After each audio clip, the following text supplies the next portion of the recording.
So we finally get to see the two mysterious characters who showed up at the end of the new One Piece chapter 1134, and it is confirming that this is in fact the same character from chapter 907 at the Reverie. Now at that time, many years ago, we thought, oh, that's Shanks, because what else were we supposed to think? We didn't have any other context or any other reasons to think it wasn't Shanks until now, because it's seemingly Shanks' secret brother. And I say secret to us, but I'm sure once these chapters go on, a whole bunch of characters are just going to know who this guy was the whole time, just like they did with Nika. But I digress. Now let me back up a little bit and just explain how we got to this point. So this all happens in the very final 2 pages of this chapter. It kind of just comes out of nowhere, where we cut to the western village of Elbaf.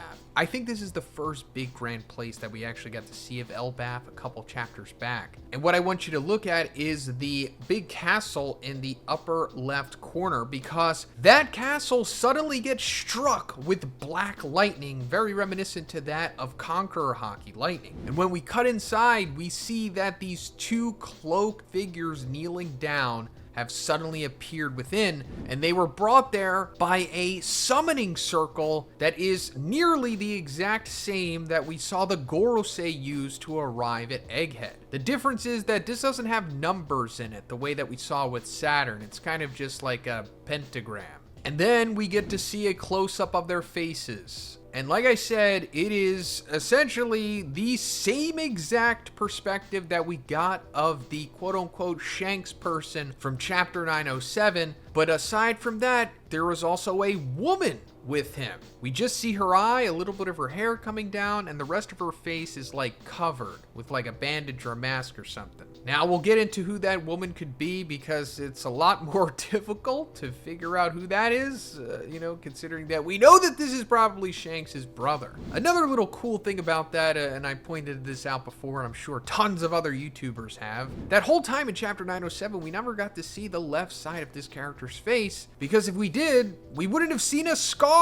You know, the scar that Shanks received from Blackbeard, because this guy probably doesn't have it, because probably didn't fight Blackbeard, because he was just chilling in Mary Schwab being a Holy Knight. Now, speaking of the Holy Knights, considering that Garling, Figureland Garling, who is the father of this character and also the father of Shanks, not confirmed yet, but it seems very likely, since he has now become a Gorosei, he is no longer the leader of the Holy Knights as he once was, or I'm assuming that he's giving up that position, and it likely means that this guy, let's just call him Danks in the interim, because I think that's like the fun community name that he's been given. Hey guys, if you're looking for a last minute holiday gift, look no further than Extra Wallet. So if you've been following my channel for some time now, you'll know that I love the Extra Wallet. I've been using it for almost 4 years now. In fact, Extra is one of the first sponsors that we've had on the channel. And the main reason I love Extra Wallet is because it's super slim and it has quick card access. That's right, it has a trigger mechanism that pops up your card. Like I said, I've been using this for almost 4 years now, and it still never gets old. Extra also has its new Card Holder Pro. It lets you hold 2 extra cards and their new Finder card. And speaking of the Finder card, it's an ultra slim rechargeable tracking device that pairs with Apple Find My, allowing you to track your wallet and other belongings with ease. You can also ring your Finder card from up to 300 feet away.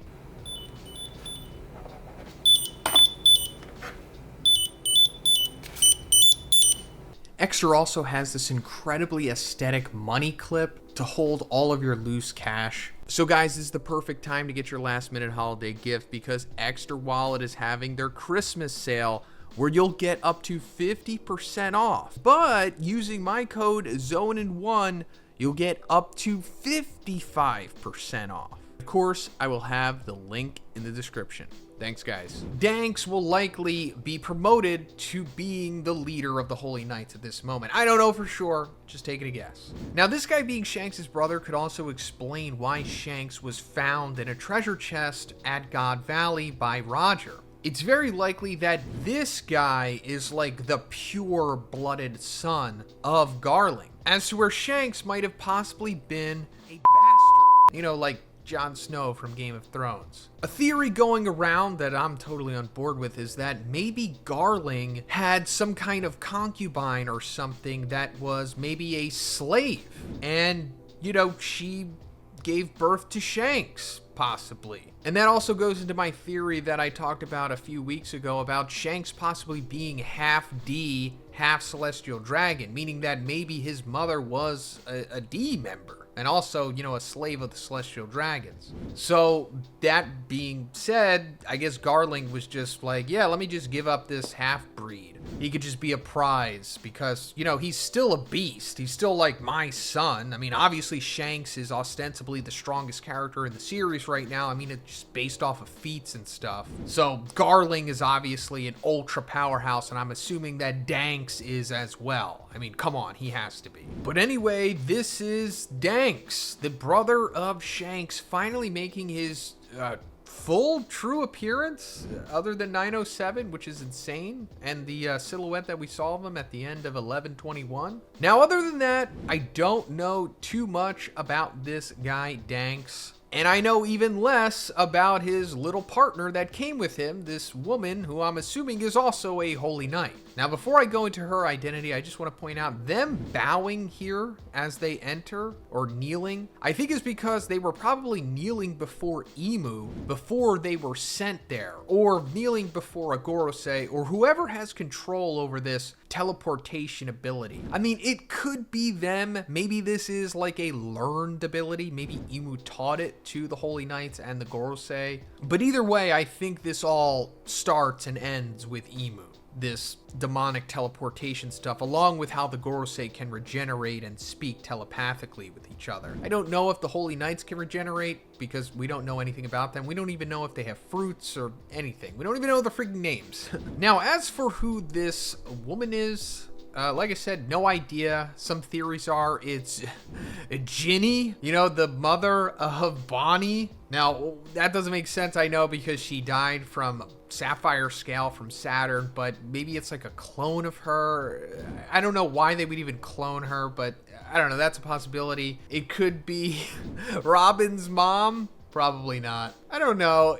I would probably put my money on it just being a new character rather than just an old character coming back. But given that her face is covered up here, it makes us think that, oh, maybe this is a character that we already know coming back from the past that maybe we thought was dead, or, you know, something like that. So just, you know, keep that in mind for that kind of reveal, because this is One Piece and that stuff happens all the time. So another little interesting thing that I found about Danks here, or possibly relating to Danks, goes all the way back to 1995. Holy crap, I know, that's ancient times, before many of you watching this video were even born. Well, Oda was crafting up some character drafts of One Piece characters, or although at this time I'm sure these were Romance Dawn characters, because that's what it was before One Piece. But here we see a draft of the original Luffy, who looks cooler than post-time skip Luffy in my opinion. But off to the right, we see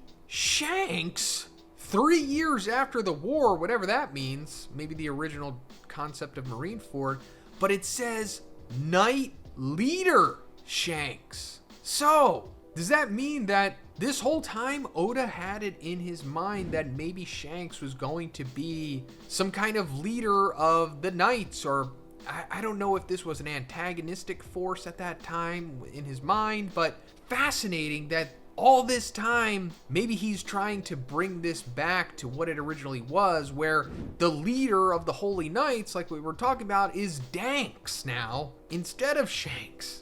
And now for the final part of this video, let me go into some deep cut lore crafting, allegedly based off of the mythology that Oda may or may not be using, because Sai and I made a collab a couple weeks ago going over the possibility of Garling's devil fruit being like a werewolf, or possibly even Fenrir from Norse mythology, and how that ties into Danks and Shanks being his sons. With the Fenrir connection, right, a lot of people look at Shanks and they say that Shanks he's like Tyr, right? The red hair, missing an arm, like he has all of that going for him. But another thing with here is that he is also tied specifically to Fenrir. So that is why I like this theory a lot. And that's why, yes, Garling being Fenrir, it's perfect. All right, so we have Fenrir in Norse mythology, who is like a big supernatural wolf, essentially. But is Fenrir also like a werewolf too, or is it just like a wolf?